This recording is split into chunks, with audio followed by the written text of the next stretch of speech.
Hi everyone, welcome to the Sensible Sessions, a podcast hosted by me, Amber Wardell. It's been a while since I have done a just me sitting down and talking style podcast, and I figured it's about time. Yes, I am in my car, for those of you who are watching on video. I usually have about a 40-minute wait in car line every day, and I just figured I should once a week just start doing a little podcast from here, because what else am I gonna do? My kids' school has this, I don't know what they do, but it's almost like they have a cellular service blocker that comes on during the times of car line, because it will be like when it gets around maybe like 30 minutes before car line is actually going to begin, like dismissal starts and everything, your cellular service just completely dies. So I can't access YouTube, I can't access my podcasts, the internet, nothing. My phone is bricked. But I can use my camera, so why not? Every time it's been a while since I've done a podcast, I feel like I need to give a huge reintroduction and tell you about everything that's going on in my life, but I think I'm going to skip that today. I'm sure that most of you who are here because you do follow me on my other platforms, TikTok, Instagram, my blog, what have you. So you're probably up to speed. If you're not, you can go check out my socials. They're linked down below. And I think I'm just going to jump into it today. As you can tell from the title, today I want to talk about narcissism. And I say this carefully because I want to make it really clear before we get started. I may use the word narcissist and narcissists throughout this podcast. And when I do that, if I do it, I'm sure I will.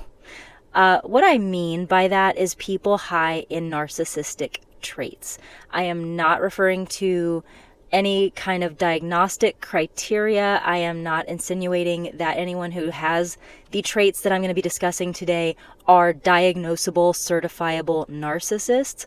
What I am saying is that narcissism is a spectrum that all of us fall on somewhere.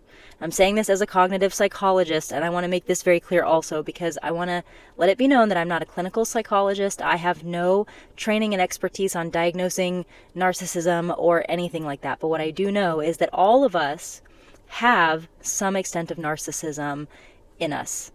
And it serves a good purpose, actually. Narcissism, a self-involvement, an interest in self-preservation, has evolutionary benefits, right? So these things I'm talking about today, think about it as people who are up, high on the spectrum for narcissistic traits and people who are low on it. Just want to get that caveat out here right now. So the reason why I wanted to talk about this is I came across an article on Psychology Today that was talking about self-disclosures. A self-disclosure being something that you share with other people about yourself and your story. And it was differentiating between safe disclosures and unsafe disclosures. And I found it absolutely fascinating. And this is going to weird some of y'all out because this is not my usual content, but it got me thinking about some things that have been going on in the YouTube world regarding Colleen Ballinger, and the allegations against her regarding some pretty bad things that have gone on in her online communities. And so this is a podcast where we talk about marriage, motherhood, and mental health, right? So I'm going to talk about this from the perspective of mental health, but I'm going to also talk about some YouTube drama, as weird as that is to say. So what this article was outlining is that people who are high in narcissistic traits tend to engage in what is called unsafe self-disclosures. People who are not high in narcissistic traits tend to engage in safe self-disclosures. And let me explain how those two things are different. Disclosures, personal self-disclosures, usually have to do with telling the story of yourself and things that have happened to you. And in particular, there are negative self-disclosures where we're sharing about bad things that have happened to us and how those things affected us. A person who is not high in narcissistic traits will describe something painful that was difficult for them in a way that has authenticity and vulnerability to it. It is honest, it is real. They'll share about their feelings, how the situation affected them mentally, emotionally, physically, spiritually, whatever. And they will tend to focus more on their inner world through that experience. Now, of course, they're going to have to share details of the story, right? And if the story involves someone harming them, they are going to have to talk about it. And depending on how far along they are on their healing journey, they may have a lot of negative things to say about the person that hurt them. But when you're listening to the story and the self-disclosure, you are hearing predominantly about how that person responded to what happened, what was done to them. A person who's high in narcissistic traits, on the other hand, will do what is called an unsafe self-disclosure. And that is when they take all of the vulnerability out of the story. They strip the story of that rawness and the vulnerability and the authenticity, and they use the story more as a vehicle for manipulation than as a way to reveal something about themselves. So if you have two people who have both gone through divorces, and the first person is not high in narcissistic traits, they will say something like, the divorce was really painful, this was a terrible thing for me to go through, and I realized how much I was depending on having a partner in order for me to feel happy and fulfilled, and so I started going to therapy, and I started running, and I got new hobbies, and I learned how to be okay with being alone. And as hard as everything was, I persevered. This person hurt me very badly, but I persevered, and I am where I am today because of it.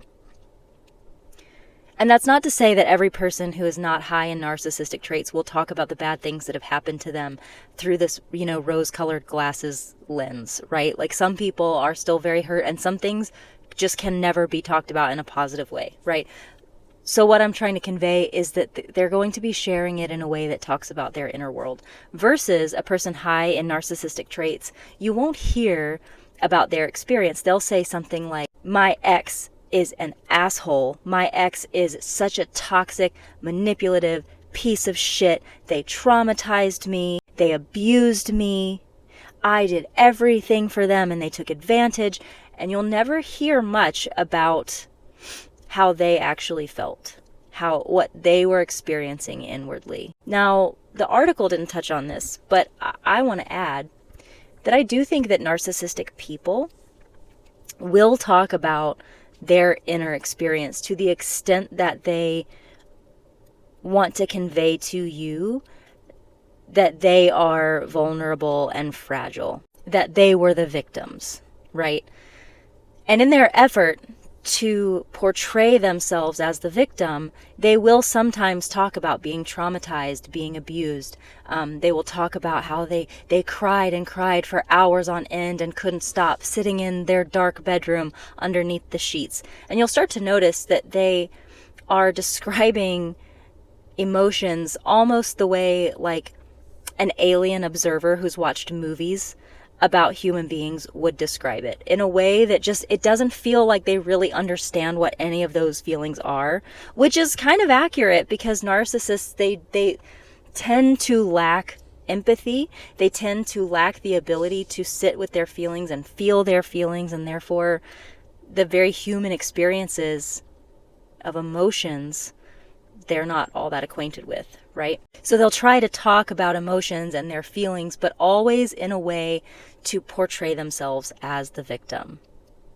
And in the middle of all this, while they're not really sharing anything psychologically revealing about themselves, nothing that endears to you like a sense of closeness to them, they will be telling you how what they went through was the hardest thing anyone has ever gone through, and no one could possibly understand how bad they were hurt because no one has ever been hurt the way that they have been. So it's this way of they're not able to authentically communicate the pain that they say they've felt. So instead they just invalidate you by saying, well, I would explain it to you, but you couldn't understand it anyway because it was so much worse than anything you've ever experienced. At the end of the day, the goal is to get you understanding that they are a perpetual victim, that every person that has come into their life has been abusive to them, and that they have been nothing but good and kind and generous and loving, and they have just been treated poorly by everyone. And the reason, as we all know, is so that they can, get you to always be catering to their feelings and to their needs. They want to try to convince you that they are a delicate flower that you need to always be tending to. And if you ever behave humanly, if you show your emotions, if you show anger or frustration toward them, they will pull out these stories and remind you of all the harm that they have been through, as a way to control you and to get you to not express your feelings, your needs, your emotions anymore. Why they do this, I can't say that for sure. I can say from experience, I think that they do this because they are very insecure. They are desperate to control other people, and they need to get their supply however they can. They absolutely need to get people to pity them and cater to them, because in a narcissist's eyes, those things have almost like a tangible value. When you pity them and you prioritize them and you treat them with kid gloves, that has enormous value to a person who's high in narcissistic traits. And they will do, in my opinion and in my experience, almost anything to make sure that you are constantly giving them that supply. And of course, the end goal is always a self-serving one, always something that is going to bring something of value to them and never to you. Which brings me to the YouTube drama that I want to talk about, because it's so relevant. I can't get over how perfectly some of this Colleen Ballinger stuff relates to safe versus unsafe self-disclosures, okay? No, I will admit, I'm 38 years old, okay? I've been following Adam McIntyre since he came out with his first video about Colleen Ballinger, where he was speaking about the harms that she did to him when he was running her Miranda Sings Twitter page, okay? I just thought he was so young then. I think he must have been like 16 or 17. I thought he was so brave, so well-spoken, so kind, just a shining example of even things that I'm working on as someone who's approaching middle age. It just was like, I was so impressed by this guy. And so I started following him then, and I've just always been a silent supporter, and I've watched how things have unfolded for him over the last few years as we've learned everything we have about Colleen Ballinger. I'm not going to give the huge update on everything that happened there, but I'm going to link some videos down below by Swoop, who is just one of my absolute favorite YouTubers. She does documentary style videos where she uncovers bad behavior of celebrities and influencers, and she gets down to the root psychology of it. She's just amazing. So down in the notes there will be links to some of her videos if you want to get caught up to speed. But essentially, Adam McIntyre had come forward, basically speaking about a lot of the harms that Colleen Ballinger had done to him and to other people that were a part of her community when these people were minors. And Adam had been very transparent, very forthcoming. This has been like a 3-year-long process now as new information has come out about Colleen Ballinger, and Adam McIntyre has been dragged out onto the dance floor to have to talk about it because people want him to corroborate or share what he knows about it. And every time he's spoken about her, it has always been in a way that is about his feelings, about how he feels about what happened to him and the harm that happened to him. And yes, he has expressed anger and frustration and hurt, but I've always found his videos to be less about vilifying Colleen or anybody else and more about speaking about his experiences and trying to keep other people safe from someone who he truly believes is a harmful person. So recently, I guess over the summer, somebody new stepped on the scene that I had never heard of as someone who was just passively following this story, and his name was Johnny Sylvestri. This guy stepped onto the scene and began talking about how he was harmed by Colleen and by her husband, Joshua David Evans. And he went on to get a 6-hour interview with Swoop to talk about what happened to him.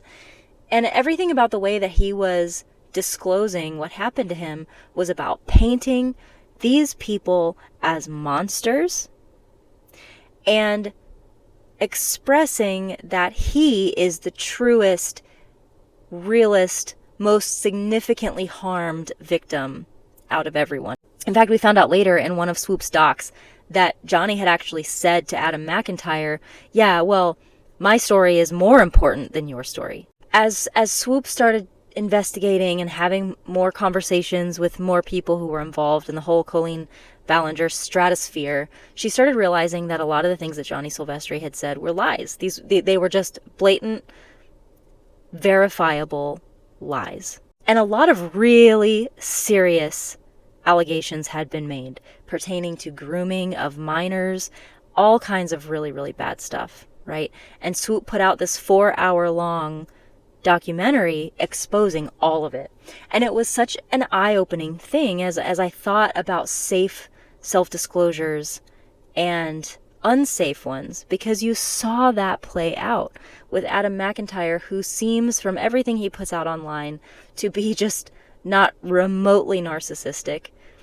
And then Johnny, who does seem incredibly narcissistic, in my opinion, leaning into every one of these things that I've talked about here, about not really ever speaking about your own emotions pertaining to what happened to you, prioritizing yourself as the main victim, really leaning into vilifying the people that you say harmed you. It's more about painting them as monsters than it is about you and your true feelings. And watching some of these videos of Johnny Sylvestri, you can see it, this dead eyes, shark eye looking look. And it's something that we see all the time with people who we find out have narcissistic traits. If you've been following me on TikTok, we've had this issue with this book talker who is this man who's incredibly misogynistic in almost everything he does, in the way that he communicates online. And you get this dead shark eye look, like this guy has never felt a real human emotion in his life and is just trying to portray it, trying to mimic it online. And the reason why I want to talk about all of these things is because being around narcissistic people is just so harmful, as we all know. Like I said that like this was something very profound. This is not a profound thing to say, but we all know how harmful narcissists can be. And the most harmful thing about narcissists is they rope us in so early on. They captivate us with these stories of these terrible things that happen to them. They make us feel personally responsible for making sure that they stay happy and healthy and that they never get hurt again. And because they've convinced us that they're such good people, we do that. We do that for them. And we almost come to see ourselves as being responsible for their emotions too. Not just them telling us this, but us believing it. And because of that, we wind up staying in these relationships with these really narcissistic people for way longer than we should. And by then, our mental health, our self-esteem, our sense of personal dignity has been completely eroded. And I think if there's one signal, one like major red flag that would help us identify narcissists, it would be this unsafe self-disclosure. Because when it comes to people high in narcissistic traits, this is the one that they lead off with almost every time. When I look back to every person that has been narcissistic in my life, always the relationship with that person was formed upon their stories of their victimization, in a way that just completely painted them as the ultimate victim and everyone else in the world as being their abusers. And if we start noticing that as a red flag early on, we can make informed decisions about whether or not we want to keep these people in our lives. Because let me be really clear. Narcissists, people high in narcissistic traits, they are not born, they are made, right? Narcissism is not, to the best of our knowledge right now, narcissism is not something that you are born with. There may be a little bit of a hereditary predisposition toward it, but it happens as a trauma response, right? So narcissistic people tend to be very broken people who do have a very real trauma that happened to them. Interestingly, they will not normally talk about whatever that trauma was. That's the thing that is off limits. They will not talk about it. They'll talk to you about smaller things that have happened to them since then, right? So people who have narcissistic traits are broken, hurting people too. They just have stripped all vulnerability away from themselves and put on this armor of narcissism instead. So it may be the case that you would decide to stay involved with this narcissistic person. But at least knowing up front that they do have these traits can help you to make an informed and educated decision about how willing you are to let them get close to you. Because two things can be true at once, right? Someone can be deserving of empathy and compassion and understanding, and also you can need to keep yourself safe from them. And of all of my experiences with narcissistic people, and all of the experiences that I've heard from my friends and my loved ones and people on social media, it always seems like we realize they're narcissists way too late. So if there's any like one trait that we can look for when it comes to identifying narcissists right away, I think it's this one. I think it's this unsafe self-disclosures. So in an effort to help us make sure that we are recognizing that we're looking for that red flag, let me lay out again what an unsafe self-disclosure looks like.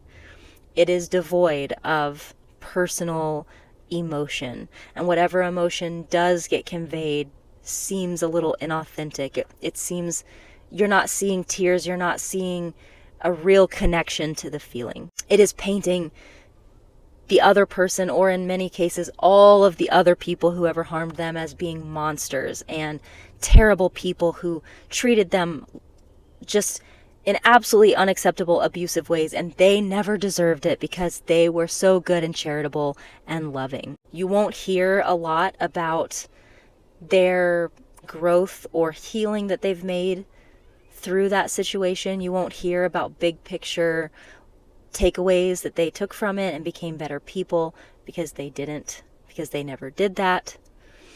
And everything will be about convincing you that their pain and their trauma is worse than anything you've ever experienced, and therefore you nor anyone else can understand it.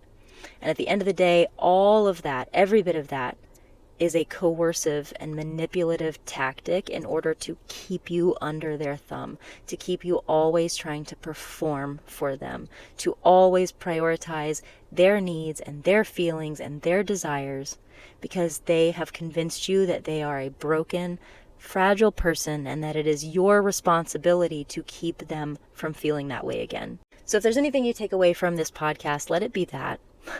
Let it be that we learn to identify this one really major red flag in narcissistic people and use that to help us make informed decisions about how we're going to engage with them in the future. And with that, it is just about time for my kids to dismiss and come hop in the car. So I'm going to go ahead and end this. Love ya, mean it, always. Mwah! And I'll see you in the next one.